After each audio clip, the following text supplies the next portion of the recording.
नमस्कार, ई मधेश में से हम भूखते माली। हम अखन सप्तरी के हनुमान नगर कंकाली नगर पालिका वार्ड नंबर 1 भारदाव में अवस्थित कंकाली भगवती मंदिर में छी। एठाम मंदिर व्यवस्थापन के वास्ते, मंदिर के विकास करे के वास्ते रहल कंकाली भगवती मंदिर विकास समिति के आय मतदान भरल अछि। लगभग मतदान समाप्त के समय में हम एखिन अपने सबके बता रहल छी। आइ के मतदान बहुत सौहार्दपूर्ण अवस्था में बीतल रहल। एहि संदर्भ में एहिठिना कंकाली भगवती मंदिर विकास समिति के पूर्व सचिव दिनेश कुमार मंडल जी अछि।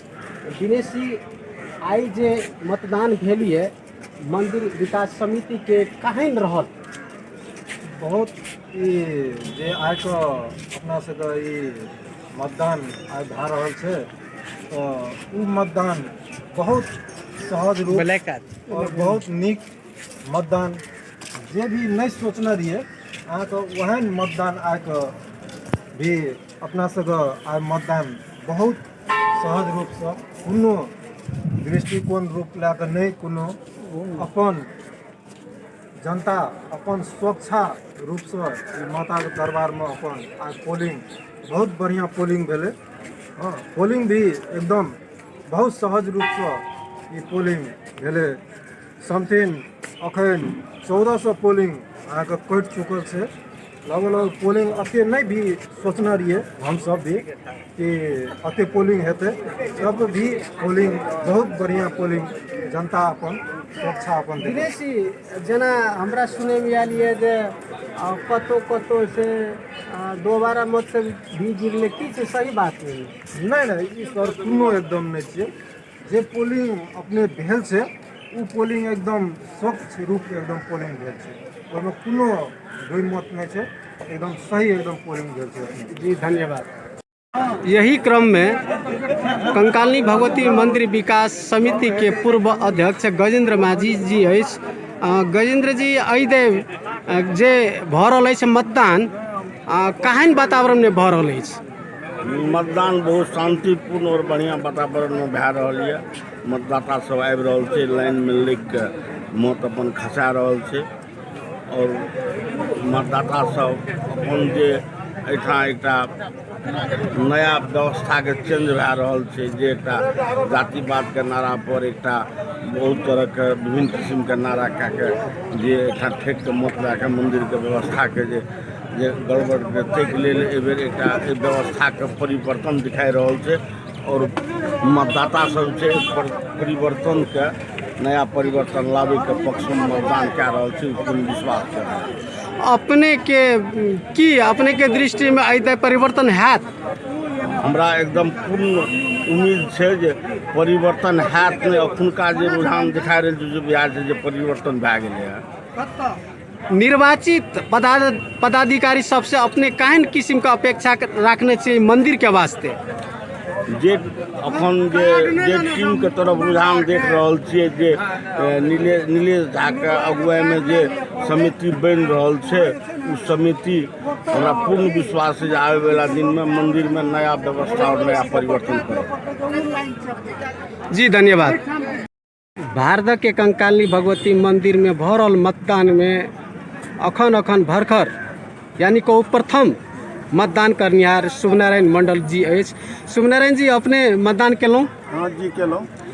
केहन लगल अपन मतदान के लिए? तो केहन लगल अपने के प्रथम मतदान अपने के लिए? केहन खुशी महसूस के लिए अपने? हम मतदान केलहुँ, एकदम खूब खुशी लागल हमरा। अच्छा, अपने केहन अपेक्षा करने चाहिए? ई नया जे समिति गठन हेतै, निर्वाचित भए के जेतै, तो पदाधिकारी से केहन अपेक्षा करने चाहिए अपने? एकदम नीक अपेक्षा करने छियै हम। नीक मतदान आदमी सबके मतदान केलहुँ हैं, ताहि लए कऽ ई खुशी के खूब मौखत यऽ जे ई मंदिर के आगाड़ी बढ़े। ताहि खातिर हम अहाँके नीक आदमी सबके मतदान करके हम मंदिर के आगाड़ी बढ़ायब, से इएह अपेक्षा केने छी। धन्यवाद। ई छथि स्थानीय गगन कुमार मंडल जी, जे अखन तुरंत वोट खसा के आयल छथिन। गगन जी, अपने जे मतदान केलहुँ है, मतदान कए के अखन निकललहुँ अपने, तो कहन लागे दैव के मतदान केंद्र का अवस्था कहन अपने के दृष्टि में माँ भगवती माँ कंकालनी के आइ दरबार में आइ मतदान भ रहल छै और जनता के जे प्रजातांत्रिक अधिकार छै ओहि अधिकार के तहत एहि मंदिर विकास समिति के जे पदाधिकारी सब छै ताहिमे अहाँके 6टा पदाधिकारी और 5टा एकर सदस्य सबके छनौट के आइ जे मतदान भ रहल छै ओहिमे सुयोग्य सक्षम और एकर सब वोटर सबके एहि बेर सब अपेक्षा लेना छै कि सुयोग्य उम्मीदवार सबके छानी सक्षम छानी और कल्का समय में एहि मंदिर के गरिमा बढ़ावे खातिर एहि मंदिर के व्यवस्थापन करे खातिर विकास करे खातिर सब वोटर सब अपेक्षा लेना छै। तो वो अपेक्षा हमरो अछि और वोटिंग जे भ रहल छै किछु भीतर भीतर एहिमे क्रिटिकल किछु एहिमे क्रियाकलाप भ रहल छै। ऐसे गगन जी ई चुनाव छे आइन किस्म के बात होइ छै कोनो के बात नहीं छै, लेकिन अपने के दृष्टि में अपने ई मंदिर के विकास हुए व्यवस्थापन कहन किस्म के की बनावे चाहे छी अपने ई मंदिर के?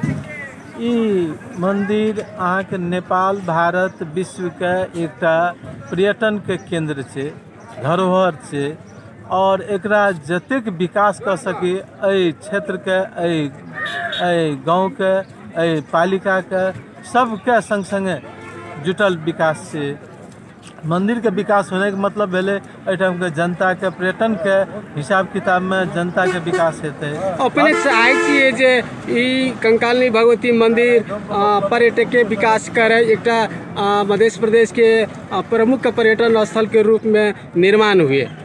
हाँ, ई वास्तव में बहुत बड़का गरिमा छै और एकर विकास है के मतलब भेले एकर जुटल जनता एकर आसपास के समाज नगर पालिका ई प्रदेश ई राष्ट्र सबके विकास हेतै। ताहि खातिर एहिठाम सक्षम व्यवस्थापन समिति के खाँचो छै और जनता के अधिकार के तहत ओहि अनुसार वोटर सब अपन कर्तव्य ओहो से निर्वाह कर रहल छै। वोटिंग एहिठाम अहाँके सौहार्दपूर्ण वातावरण में शांतिमय रूप में भ रहल छै। ठीक है, धन्यवाद। यहाँ संदर्भ में हम अध्यक्ष पद के उम्मीदवार ओम प्रकाश रजक जी क्षेत्र हिनका से दुर्भाग्यवश हम इनका से इंटरव्यू नहीं लिए सकल रही। आइ मतदान समाप्त भ गेल छै तो हम इनका से बातचीत कर चाहे छी। ओम प्रकाश जी अपने जे अध्यक्ष पद के मनोनयन दर्ता करने चलिए आइ मतदानो भेल आज मैया जाने अपने जीत रहल छी कि हारि रहल छी, लेकिन अपने जे जेतौं समिति में अध्यक्ष पद में अगर जीत जेतौं तो अपने कहन अपेक्षा रखिए कहन किसी के विकास अपने चाहते रहिए मंदिर पर?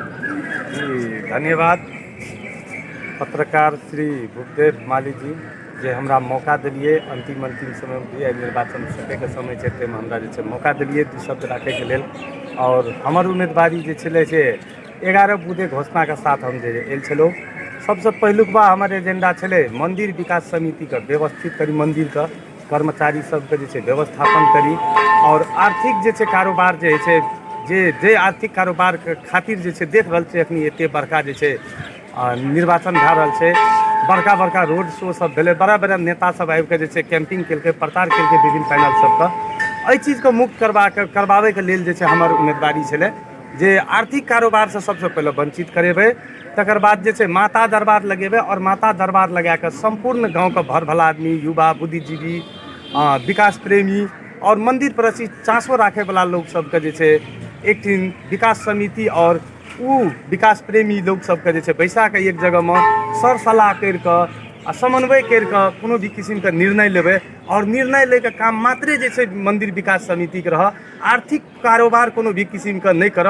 ताहि हेतु जे छै हमर जे छै मेन एजेंडा जे छलै उम्मीदवारी दे के से रहे। और दोसर जे कहबै तऽ राजनीतिक दल इतना देखबै जे छै अहाँ पत्रकार छियै देखने हेबै अहाँ जे छै और जानकारियो भेल हेतै और स्थानीय सबसे बुझि सकै छियै एहिठिना 2टा पैनल जे बनल छै दुनू पैनल जे छै पूर्ण रूपेण देखबै तऽ दलगत रूप से जे छै बनल छै और उ दलगत प्रणाली भगवती मंदिर में जे छै कम से कम धार्मिक स्थल छै एकटा हमर ओहुना एजेंडा छै शिक्षा क्षेत्र में, स्वास्थ्य क्षेत्र में और जे छै धार्मिक क्षेत्र में जे छै राजनीतिक चंगुल में नहीं आबे, राजनीतिक दल जे छै इतना राजनीति नहीं कर, तेहन किस्म से एजेंडा के साथ हम जे छै स्वतंत्र उम्मीदवारी अध्यक्ष पद में देना छलू। ओम प्रकाश जी अपने बहुत बढ़िया बात कहलिए। ई माता के दरबार द्वारा कोनो चीज होबाक चाहिए। वास्तव में ऐसे पहलो भी बहुत बात सब रहे, जैसे कोई सलाह दे तो सलाह सुने वाला सब नहीं रहे, ई बहुत बढ़िया लागल। लेकिन अपने एक बात नहीं कहलूँ, आर्थिक कारोबार वाला बात सब ये सब अपने बहुत बढ़िया बात कहली। एक बात नहीं, अपने यदि जीत जेतिए तो ई मंदिर के विकास के संदर्भ में केहन तरह के सोच रखने रहिए। जना कि हमरा सबके अपेक्षा रहे कि ई मध्य प्रदेश के मुख्य द्वार में पड़े छे और पूर्वी नेपाल के एकटा प्रसिद्ध शक्तिपीठ के रूप में सेहो आवे छे। लेकिन एठना पर्यटकीय व्यवस्था के संदर्भ में कोनो खास ठोस या नीति नहीं है समिति के पास में। उस संदर्भ में अपने के पास अपने संग में कहानी सोच रखने छे? जी, हमरा पास में बहुत सुंदर सोच छलै एकरा पर्यटन स्थल बनाबे के लेल। ई कंकालिनी भगवती मंदिर ई भारत के मात्रे नहीं, नेपाल के मधेश के मात्रे नहीं, ई नेपाल तथा भारत दुईटा देश और देश के जे छै विभिन्न देश के जे छै श्रद्धालु भक्तजन सब जतऽ हिंदू धर्मावलंबी सब छै उ सब जे छै भगवती के दर्शन करे के लेल आबै छै, जेकरा एहि एरिया के बारे में बहुत कुछ था नहीं छै। जेना अपने बुझैत हेबै पत्रकार महोदय जे नेपाल के एकटा मात्र टापू छै जे कोशी टापू छै, जतऽ जे छै अरना पाबै छै, गोबरगाढ़ा टापू छै जतऽ अरना पाबै छै। तऽ हमर जे जब हम एठिन जीतिए तऽ एहि क्षेत्र के जे छै विकास करे के लेल पर्यटन स्थल के रूप में जे छै निर्माण करे के लेल एहि कंकालिनी भगवती मंदिर संग एहि क्षेत्र भीतर में रहल, एहि पालिका भीतर में, एहि जिला भीतर में रहल विभिन्न धार्मिक स्थल, पर्यटक स्थल, ऐतिहासिक स्थल और नेचुरल रिसोर्सेज सब जे छै प्राकृतिक स्थल सब जे छै एहि सबके जोड़े के लेल हम एकटा जे छै LED लगेतिए, बड़ा वाला LED लगेतिए, ओहिमे समय समय में जे छै ओहि सबके पिक्चर सब एतिए और ओहिठिना जे छै एहन किस्म से जे छै ओकरा जे छै तैयारी करके लए जेतिए जे लोग देखतिए जे छै कोशी टापू छै इतना नजदीके में, जस्ट 2 किलोमीटर में छै। तो लोग के इच्छा है कि हम अरना देखी प्रत्यक्ष रूप से, हाथी देखी प्रत्यक्ष रूप से, बंगूर देखी, सुंगर देखी, लगायत के विभिन्न छै। सप्तकोशी नदी से छै नजदीक में, गोलघर छै नजदीक में, वैष्णो देवी मंदिर छै, हनुमान मंदिर छै, गोबरगाढ़ा टापू छै, एहि सब चीज के जे छै एक ढीको में जोड़ कर एकरा एकटा विशाल पर्यटक स्थल के रूप में निर्माण करे के एजेंडा के साथ हम अपन उम्मीदवारी देना छलहुँ। वास्तव में एठाम मध्य प्रदेश के मुख्य द्वार के रूप में सेहो छै। एठना कोशी टापू वन्य जंतु आरक्षक सेहो छै, जेकरा विभिन्न किस्म के जानवर से नेपाल के एक दुर्लभ जंतु अरना सेहो एहि आरक्षण में भेटे छै। साथे एठना कोशी के पक्षर में भेला के कोशियों के एक बहुत सुंदरता देखल जाए छै। यदि एक पर्यटक के विकास हेतै तो ई मध्य प्रदेश के ने नेपाल भारत के पर्यटक सब एठना एते से हिनकर सोच छले ई जितला बात एहन हेतै। लेकिन एक बात और अपने से हम अगर अपने उम्मीदवार दिलो आई मतदान भी सब पर कहें लागे अपने के जीत से? बहुत खुश लगे छै। जीत तो हमर बना कब तो जीत सुनिश्चित छलै, लेकिन एहिना विभिन्न किस्म के राजनीतिक चलखेल सब, जनप्रतिनिधि सब सेहो जे छै से की कहै छै विपक्षी उम्मीदवार सबके संग में जे छै जिताबै के लेल जे छै हमर प्रतिद्वंदी के जिताबै के लेल रात दिन मेहनत केलक यऽ। हमरा अकेला बना देलक, जो 10टा साथी हमर संग में घूमै छलै हमर मत मांगे के लेल ओकरो रसे जे छै कोनो न कोनो भरम फैला के जे छै डर त्रास धमकी देखा के जे छै हमरा अकेला कर देलक। फिर भी हमर उम्मीद छै, हमरा जते विश्वास करते जनता तते के लेल जे छै जते वोटर विश्वास करते ओहिमे हमर जीत सुनिश्चित छै। किया तऽ हमर परिवार में सिर्फ एकटा वोट छै और एकटा वोट के से जे छै हम एतना अध्यक्ष पद में उम्मीदवारी दिलिए, एकटा से जखनी प्लस भेलै तखनी हमर जीत सुनिश्चित छै। हम जे छै अपना आप में आत्मविश्वास छै हमरा। धन्यवाद ओम प्रकाश जी, बहुत मधेश न्यूज के अपने समय दिलिए खातिर अपने के बहुत बहुत धन्यवाद अछि। हम चाहब हमार मधेश टीम चाहत जे अपने विजय होई और मंदिर के विकास करी। जी धन्यवाद। जे दुई शब्द राखे के लेल जे छै हमरो जे छै मौका दिलवा अंतिम दिन कुछ पहले देतिए यदि तो जरूर जे छै अहाँ के न्यूज चैनल के मार्फत जे छै 10टा मत और जरूर हम प्लस करतों, लेकिन फिर भी अंतिम में दिलिए तो आगाड़ी दिन हम तो एते देर एजेंडा लैके आयल छी। अगर एहि तरीका के राजनीति, एहि तरीका के गंदा सोच से अगर जे छै मंदिर विकास समिति के चुनाव हेतै यदि तो हम एक बेर नहीं 7 बेर हारे के लेल तैयार छे आ 7 बेर हमर उम्मीदवारी अहिना स्वतंत्र रूप से पड़ते। मंदिर के राजनीतिक दल के दलदल से बचावे के लेल हमेशा हम तैयार रहबै और हम साथी सबसे अनुरोध करबै जे छै एहि तरीका से जे छै हमरा सपोर्ट करू, जेना मत दए के सपोर्ट कर रहल छै। अखन अगला बेर जरूर जीतबै हम आ जीतला के बाद हम अपन एजेंडा सब एठना लाबे करबै एहिसँ जे छै हम एहि भगवती मन्दिरसँ जे छै हम भारतवासीके मात्र नहि एहि एरियाके जे छै बहुत लोकके जे छै रोजगार एहिठिना जे छै प्रदान करि सकै छै। एहि किसिमके एजेंडा छै हमर अन्दरमे। और ओ एजेंडा छै। और एकटा जे छै जानकारी कराबऽ चाहै छी, माँ कंकालिनी भगवती दर्शन किताब सेहो हम जे छै से लिखना छी। ओ किताब पब्लिश एहिमे कुछ देर लागि गेलै, नहि तऽ अखनी जे छै चुनावके माहौलमे हम अपन किताब सेहो वितरण करतियै। हमर किताब छपि रहल छै, ओहिमे पूर्ण रूपसँ देल गेल छै जे कोन ढङ्गसँ हम मन्दिरके जे छै आगाड़ी लए जेबै, जे एहिठिनका जे छै एहि भारतवासीके लेल जे छै सुनहरो अवसर हुए, भारतवासीके कतहु देश विदेश नहि खटै लए जाय पड़ै, एहि मन्दिरसँ जे छै गुजारा करे। एखनो देख सकै छियै अहाँ जे छै करीब करीब जे छै सैकड़ों घर जे छै एहि मन्दिरसँ जे छै चलि रहल छै, सैकड़ों घरके चूल्हा जल रहल छै। भगवतीके कृपासँ भगवतीके जे छै शरणमे आबि कऽ जे छै रोजगारी करि रहल छै।